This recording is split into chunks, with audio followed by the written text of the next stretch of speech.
तुमने कभी सोचा है कि मोटू पतलू का सबसे पावरफुल विलन आखिर कौन होगा? क्योंकि मोटू पतलू की मूवीज और सीरीज में ऐसे ऐसे विलन आ चुके हैं जो फुरफुरी नगर ही नहीं बल्कि पूरी अर्थ और दूसरे प्लेनेट तक को तबाह करने की ताकत रखते हैं। किसी के पास एलियन टेक्नोलॉजी है, कोई समुद्र की सबसे डेंजरस मैजिकल पावर को कंट्रोल करता है। तो आज हम रैंक करेंगे मोटू पतलू के टॉप 10 स्ट्रॉन्गेस्ट विलन को, और यकीन मानो नंबर 1 देखकर शायद तुम भी शॉक हो जाओगे।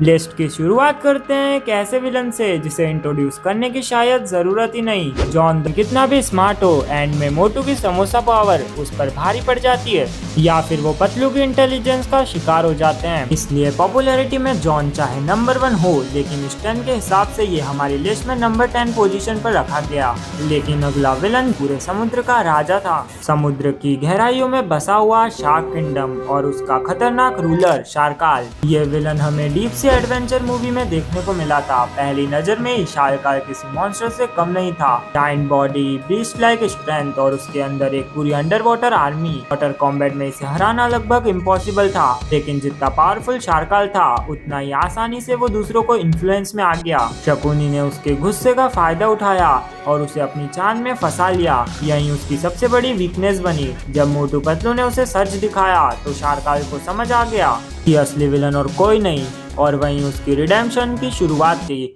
रॉयस्टन के हिसाब से शार्काल बहुत डेंजरस था, लेकिन स्ट्रेटेजी और मैजिकल पावर्स की कमी की वजह से ये हमारी लिस्ट में नंबर 9 पोजीशन पर है। लेकिन अब जिस विलन की मैं बात कर रहा हूँ वो मसल से नहीं, साइंस से लड़ता था। हर विलन दुनिया पर राज करने के लिए ताकत का इस्तेमाल नहीं करता। कुछ विलन अपनी इंटेलिजेंस से भी उतने डेंजरस बन जाते हैं, और डॉक्टर स्नेक उन्हीं में से एक था। ये विलन हमें कुंग फू किंग रिटर्न्स मूवी में देखने को मिला था। एक ब्रिलियंट साइंटिस्ट जिसने अपने डेंजरस एक्सपेरिमेंट की मदद से नॉर्मल क्रिएचर्स को पावरफुल बीस्ट में बदल दिया। उसका गोल मोटू को हराना नहीं बल्कि केओस क्रिएट करना था। लेकिन डॉक्टर स्नेक का सबसे डेंजरस अटैक फिजिकल नहीं, इमोशनल था। उसने मोटू और पतलू की दोस्ती तोड़ने की कोशिश की, और हम सब जानते हैं अगर मोटू और पतलू अलग हो जाएं तो उनकी सबसे बड़ी स्ट्रेंथ खत्म हो जाती है। लेकिन पतलू ने वक्त रहते मोटू को सच याद दिलाया, और दोस्ती की ताकत ने डॉक्टर स्नेक के पूरे प्लान को फेल कर दिया। ब्रेन्स के मामले में डॉक्टर स्नेक एक्स्ट्राऑर्डिनरी था, इसीलिए इसे नंबर 8 पर रखा गया है। लेकिन अब काउंटडाउन और भी डेंजरस होने वाला है, क्योंकि अगला विलन सिर्फ एक साइंटिस्ट या फिर किंग नहीं था, बल्कि वो एक दूसरे प्लेनेट का रूलर था, कजार। ये विलन हमें Motu Patlu alien world movie में देखने को मिला था। मूवी की कहानी तब शुरू होती है जब मोटू के पापा एक सीक्रेट स्पेस मिशन के दौरान एलियन वर्ल्ड पर पहुंच जाते हैं, लेकिन वहां उनका सामना होता है कजार से, एक ऐसा रूलर जो अपनी एडवांस टेक्नोलॉजी और एलियन आर्मी के दम पर पूरे प्लेनेट पर हुकूमत करता था। कजार की सबसे बड़ी ताकत उसकी फिजिकल स्ट्रेंथ नहीं थी, बल्कि उसका दिमाग था। उसके पास फ्यूचरिस्टिक वेपन्स थे, पावरफुल स्पेसशिप्स थी और एक पूरी एलियन सिविलाइजेशन। उसने मोटू के पापा के मिशन को फेल करने की कोशिश की, और मोटू पतलू को पहली बार अर्थ से बाहर जाना पड़ा। लेकिन हर विलन की तरह कजार भी मोटू पतलू के टीम वर्क के सामने टिक नहीं पाया। फाइनल बैटल में उसकी प्लानिंग उलट गई और उसका पूरा मिशन फेल हो गया। टेक्नोलॉजी के हिसाब से कजार बहुत डेंजरस था। अब एंट्री होती है उन विलन्स की जिन्होंने मोटू पतलू को भी सुपर हीरो बनने पर मजबूर कर दिया था, the super villain from Mars. ये शुरू से पावरफुल नहीं थे, ये मार्स के 3 छोटे मोटे स्पेस चोर थे, लेकिन एक कॉस्मिक एक्सीडेंट ने इनकी जिंदगी बदल दी। अचानक से इनके पास ऐसी पावर्स आ गई जिनसे ये उड़ सकते थे, एनर्जी अटैक्स करते थे और आम इंसानों के लिए लगभग अनस्टॉपेबल बन गए। ये सिर्फ फुरफुरी नगर ही नहीं बल्कि पूरी धरती के लिए खतरा थे। सिचुएशन इतनी सीरियस हो गई कि मोटू पतलू को भी सुपर हीरो फॉर्म यूज करना पड़ा, और डॉक्टर झटका के गैजेट्स के बिना शायद इन्हें रोकना पॉसिबल नहीं होता। ये विलन्स हार तो गए, लेकिन इन्होंने एक बात प्रूव कर दी कि कभी कभी पावर गलत हाथों में चली जाए तो छोटा चोर भी दुनिया का सबसे बड़ा विलन बन सकता है। अब जिस विलन की मैं बात कर रहा हूँ उसने मोटू को सिर्फ चैलेंज ही नहीं किया बल्कि उसे स्पेशल ट्रेनिंग लेने पर मजबूर कर दिया। डेविल डॉन नाम ही काफी था। ये विलन हमें कुंग फू किंग्स 3 हांगकांग में देखने को मिला था। हांगकांग का सबसे डेंजरस क्राइम बॉस जिसके सामने आना ही बहुत बड़े रिस्क की बात थी। डेविल डॉन सिर्फ एक गैंगस्टर नहीं था, वो एक ट्रेन फाइटर भी था। उसके पास पावरफुल फाइटर्स की टीम थी, ब्रिलियंट प्लानिंग थी और अपने एनिमीज को मैनिपुलेट करने की जबरदस्त एबिलिटी थी। मूवी में उसने मिस्टर धैंग को किडनैप करके पूरे मिशन को अपने कंट्रोल में लेने की कोशिश की। मोटू और उसके दोस्तों के लिए ये मिशन बिल्कुल आसान नहीं था।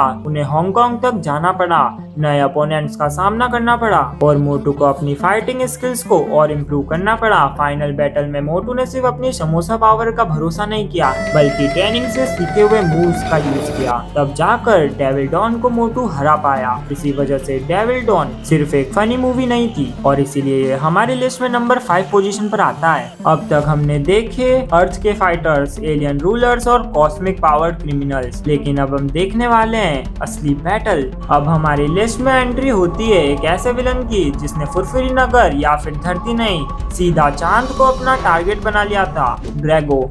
ये विलन हमें Motu Patlu mission moon movie में देखने को मिला था।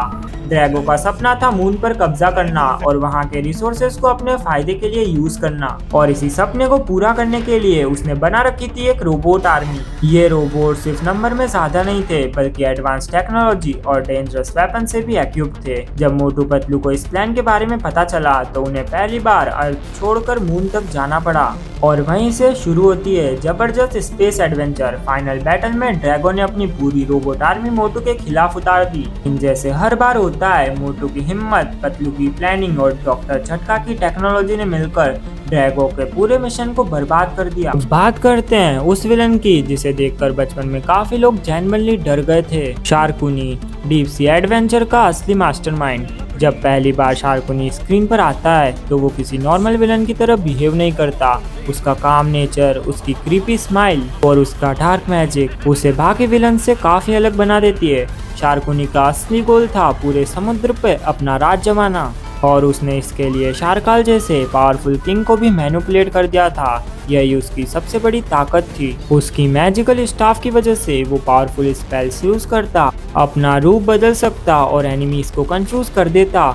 एक वक्त तो ऐसा लग रहा था कि मोटू और पतलू के पास इसे रोकने का कोई तरीका ही नहीं बचा, लेकिन हर पावरफुल विलन की तरह उसकी भी एक वीकनेस थी। जैसे ही मोटू और पतलू ने उसकी मैजिकल स्टाफ उससे अलग की, उसकी पावर्स धीरे धीरे कम होने लगी। इसके डेंजरस एटीट्यूड, मैनिपुलेशन स्किल्स और इसकी एबिलिटी को देखते हुए इसे नंबर 3 पर रखा गया। और अब वो विलन आता है जिसे देखकर मोटू को समझ आ गया था कि सिर्फ समोसे खा लेने से बैटल जीतना काफी नहीं होगा। टाइगर चैंग, कुंग फू किंग्स मूवी का मेन विलन, एक रूथलेस मार्शल आर्टिस्ट जिसका सिर्फ एक ही मिशन था, सबको हराकर खुद को दुनिया का ग्रेटेस्ट फाइटर प्रूव करना। मूवी की शुरुआत में टाइगर चैंग फुरफुरी नगर को चैलेंज करता है और जब मोटू उसके सामने आता है तो जो होता है वो शायद किसी ने एक्सपेक्ट नहीं किया था। टाइगर चैंग मोटू को बुरी तरह हरा देता है।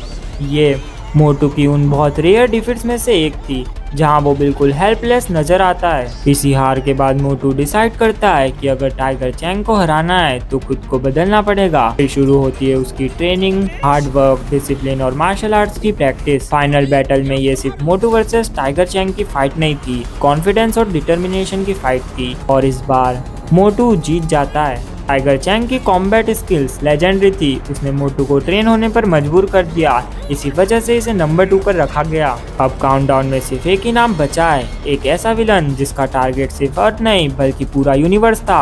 हमारे लिस्ट में नंबर 1 विलन वो है जिसने सिर्फ मोटू को हराया नहीं बल्कि वो जिसका टारगेट पूरा ब्रह्मांड था, माइटी मैग्नेथोर। ये villain Motu Patlu and the mighty Magnethor movie में देखने को मिला था और यकीन मानो इसकी एंट्री से ही समझ आ जाता है कि ये बाकी विलन से बिल्कुल अलग था। ये गैंग ने थोरोस नाम के प्लेनेट का एक जाइजेंटिक मॉन्स्टर था, लेकिन सिर्फ इसकी साइज ही डेंजरस नहीं थी, इसकी असली ताकत थी इसकी कॉस्मिक मैग्नेटिक पावर्स। मैग्नेथोर अपनी मैजिकल क्राउन और पावरफुल स्टैफ की मदद से दूसरे प्लैनेट्स की एनर्जी को एब्जॉर्ब करता था।